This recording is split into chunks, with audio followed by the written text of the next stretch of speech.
उत्कलमणि युवक संघ तरफर विभिन्न प्रतियोगिता और पुरस्कार वितरण उत्सव रियामाल ब्लॉक कुंडेगोला स्थित परा उत्कलमणि युवक संघ आनुकूल्य रे दशहरा उपलक्षे विभिन्न क्रीडा प्रतियोगिता और पुरस्कार वितरण उत्सव पालित हो जाइछि। जीआरएस प्रमोद कुमार प्रधान तत्वावधान में आयोजित यह कार्यक्रम में परा ग्रामर सभापति नाट्य निर्देशक दयानिधि विश्वाल मुख्य अतिथि तथा सम्मानित अतिथि भावे भेटेरान क्लब मेंबर पतितपावन प्रधान उत्कलमणि युवक संघर सभापति बाबूलाल प्रधान और संपादक सुनील कुमार विश्वाल जोगदे कृति प्रतियोगी मानक पुरस्कार प्रदान करथिले। विभिन्न प्रतियोगिता मध्य अंक कषा, श्रुत लिखन, क्विज, हांडीपिटा, साइकेल स्लो, महिला मानकर बॉल फिंगा, म्यूजिक चेयर, छुंची सूता, 100 मीटर दौड़, पुची खेल, 60 वर्ष ऊर्ध्व वृद्ध मानकर 100 मीटर दौड़ बेस आकर्षण थिला।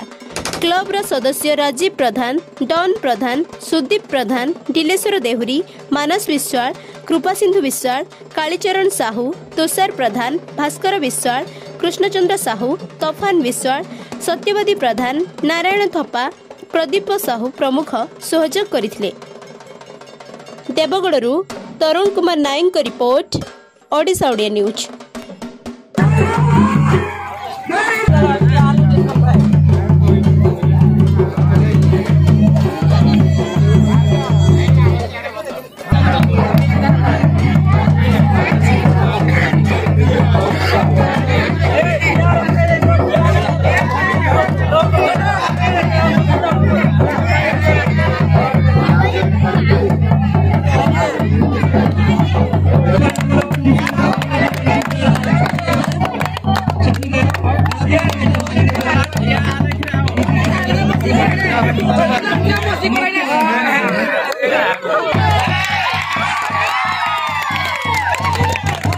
कीड़ा रहो